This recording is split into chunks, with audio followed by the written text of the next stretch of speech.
The Christian faith. The Christian faith. The Christian faith is a unique faith, different from every other kind of faith or religion at all. It is not a religion. Anyone that have ever come and met with Jesus, they always met with a great shock of their life. Because whatever any man thinks that it is the right way, by the time you come to Jesus and you hear the word that proceeds from his mouth, you find that the word of Jesus is direct opposite of whatever you think that is the right way in your own eyes. That is what makes Christian faith to be unique faith. It is not a product of mental exertion. Christian faith is not a cultural thing that you inherit from your fathers because you were born into the family. Therefore, the lineage or the blood relationship of your father who was a bishop is still inside your body. Therefore, it makes you to qualify to become a Christian. It is not so. Christian faith is a faith that is being learned, that is being learned through the study of the Word of God, through believing and accepting Christ Jesus. When you hear his voice, you yield to that voice. When you yield to that voice of God is what makes Christian faith to be unique. So, it is not a practice. It is not an observation. It is not a recital creed. It is not a religion. Christian faith is not a religion. It is a personal relationship with your God. It is personal relationship with your God. Colossians chapter 2 verse 8 and say, beware, lest any man spoil you through philosophy and vain deceit. Don't let any man spoil you through philosophy and vain deceit, after the tradition of men and after the rudiment of this world. Don't let every man, don't let them spoil you through tradition and through philosophy and through the tradition, the rudiment of this world, but not after Christ. So we see here that it is not like the observation of the new moon. Somebody say, I'm observing new moon, I am a Christian. It's not so. It is not by observing the Sabbath day. Say, I go to church on the Sabbath day. Therefore, it is not touch this one or not touch that. It is not wash leg. It is not when you wash your hand, you come from the market. Or this has no any basis with God. Instead, Christian faith is enjoined in Colossians chapter 2 verse 6 to 7. We say, as ye have therefore received Christ Jesus as your Lord, so walk ye in him. As ye have received Christ Jesus as your Lord and Savior, so walk ye in him. So you must be rooted and built up in him. Established in the faith. You must be rooted and built up in him. That's established in the faith. So as ye have been taught, abound therein in thanksgiving. Abound therein in thanksgiving. That is Colossians chapter 2, 6 to 7. Now, let us share some of the uniqueness of Christian faith. What makes Christian faith to be a sharp contrast from every kind of faith? What makes Christian faith to be a practice that is not a show off? It's not what you display to men so that men, when they see you, they say, see this man, see this woman, he's a religious man, he's a religious woman. No. Christian faith is a faith when you think that you are right in your own eyes. But when you open the pages of the scripture and see what Master said about that your situation, you find that you are the most worthless of all men. You find that you are the most worthless, that you are very foolish about your decision. Christian faith is a faith where you do not say, I have reached the mark with all my labors is all this while. Therefore, I am already qualified. I have nothing to labor for anymore. No.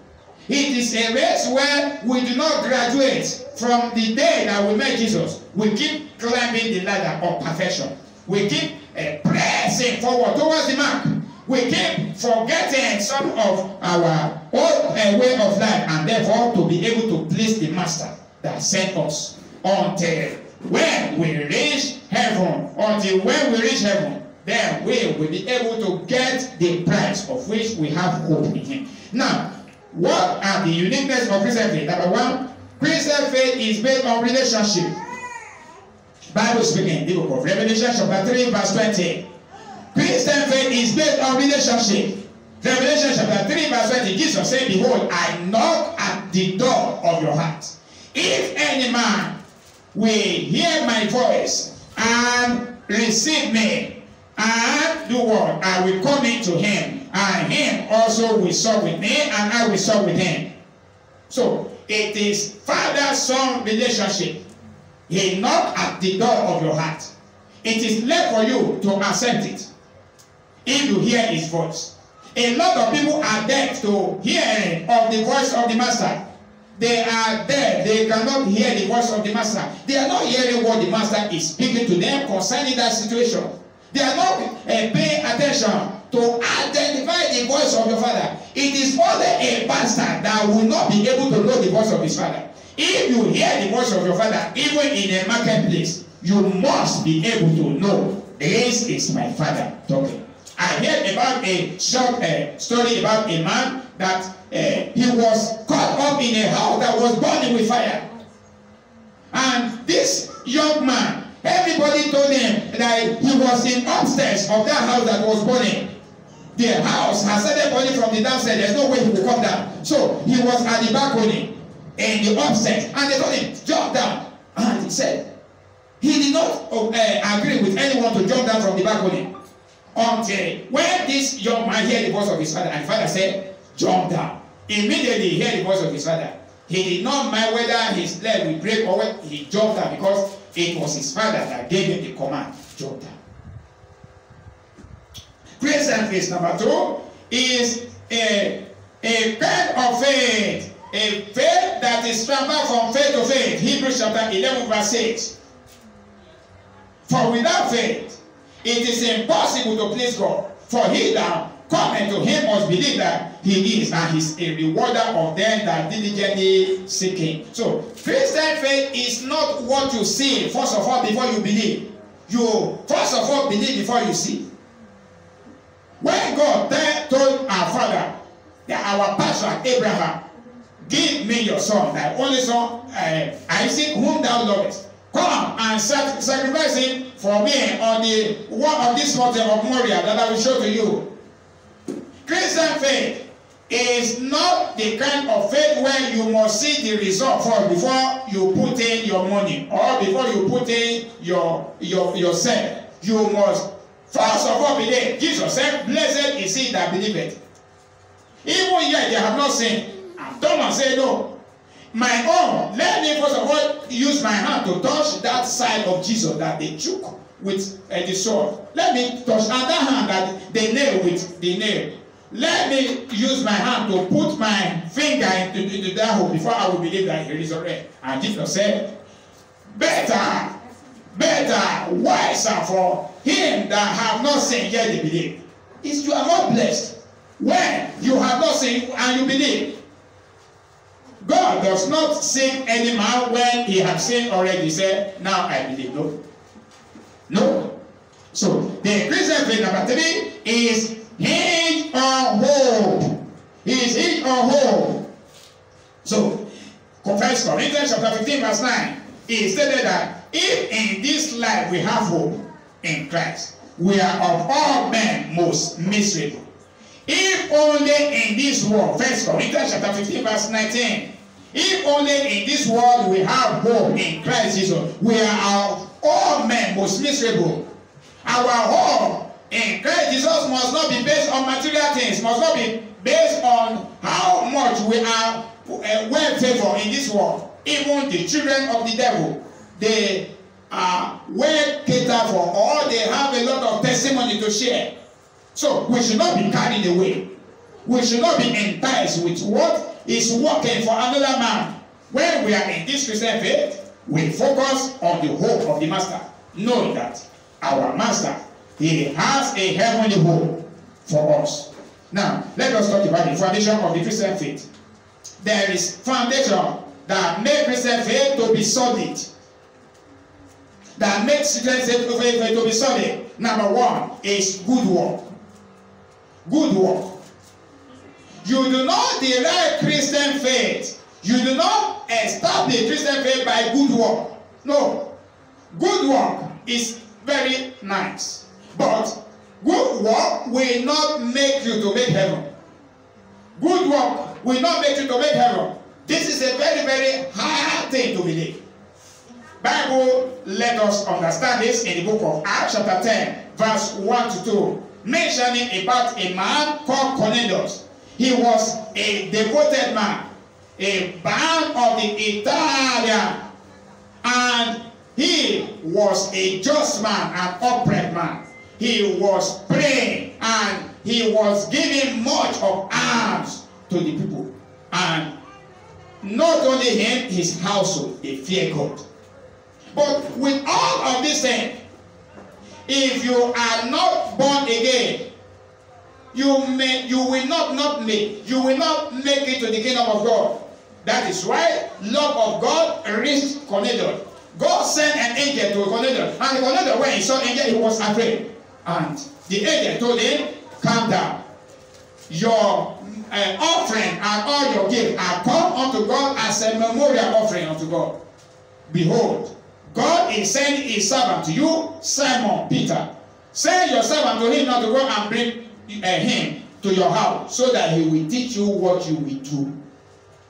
And what was the mission of Peter to Cornelius' house? Is to make them to accept Christ as their Lord and personal Savior, and as well for them to be baptized by the Holy Ghost. To be baptized by the Holy Ghost. So, we find that Christian faith does not limit itself in good work. Number two, what is the foundation of Christian faith? Religious observation. Religious observation. And Christian faith is not based on religious observation. As you can see in the book of Luke chapter 18, verse 10 to 14. There were two men that went to the temple. One was a publican, and another one a Pharisee. The publican was a sinner, and the Pharisee, he knew himself that he used to serve God. He said to himself, I give my tithe of all that God has given me. I fast twice a week. I observe all the laws of Moses. I observe everything that is written in the book of the law. And therefore, he stood upright in the temple and prayed to God. But the man that was a publican at the same time was in the temple. He could not even enter the temple, not only to even lift up his eye to heaven, but he beat his chest and said, I recognize myself as a sinner. Lord, have mercy upon me. Lord, have mercy upon me. And Jesus mentioned in the book of Luke chapter 10, making us understand that the publican, that sinner, he went home justified. He went home justified. More than the Pharisee that claimed that he has been paid tithe. He has been fasting. He has been into this religious obligation. He has fulfilled this, he has fulfilled that. For God resisted the proud, but he gave grace unto the humble. God resisted the proud. He gave grace unto the humble. So when we humble ourselves in our religious observation, we do not pride in what we are doing for God, making us to think that we are better than our brethren. You are not better. You are not better. For God resisted the proud. He gave grace unto the humble. Then, number three, we find that the Christian faith is display and manifestation of miracle. Display and manifestation of miracle. Christian faith foundation is not about working of miracle, signs and wonders only. Working of miracle, signs and wonders does not make you to become man of God. Does not make you to become an acceptable person before God. Because, why? Many on the last day shall say, Lord, is it not in your name that we have done these signs and wonders? Is it not in your name that we have cast out demons? Is it not in your name that we have raised the dead? Is it not in your name that we have done this great and mighty work? Then he will say unto them, depart from me, ye that walketh iniquity. I knew you not. I never knew you. You are on your own. I never knew you. So, it's not a display of miracle. Matthew chapter 7 verse 22 to 23. Matthew chapter 7, 22 to 23. And Jesus declared that many will say unto me in that day, Lord, have we not prophesied in thy name? And in thy name we have done so many wonderful works. But his answer will be that, depart from me, ye that walketh iniquities, for I know you not. Therefore, in conclusion, the Christian faith is a unique type of relationship with God through Christ Jesus. It is not based on your personal qualification alone. It does not based on the type of country where you reside, but it is based on the openness of your heart to receive the word of God. And not only that, to be able to carry out the word of God. I conclude finally. James chapter 1 and verse 22 to 25. He said, but be ye doer of the work, and not hearer only, deceiving your own self. If a man be the hearer and not the doer, he is like a man that looketh himself in a mirror. He looketh himself and forgetteth what manner of man he is like. But to a man that looketh himself in the perfect law of liberty, be not a forgetful hearer of the word, but a doer of the work. But a doer of the work. This man shall be blessed in his work. Everlasting God, thank you for the word that has come forth. Both the people listen to me in the auditorium and across the nations of the earth. I declare in the name of Jesus, let the light of salvation of God reach out unto everyone and bring the hope of eternal life be established in the life of everyone. So shall it be.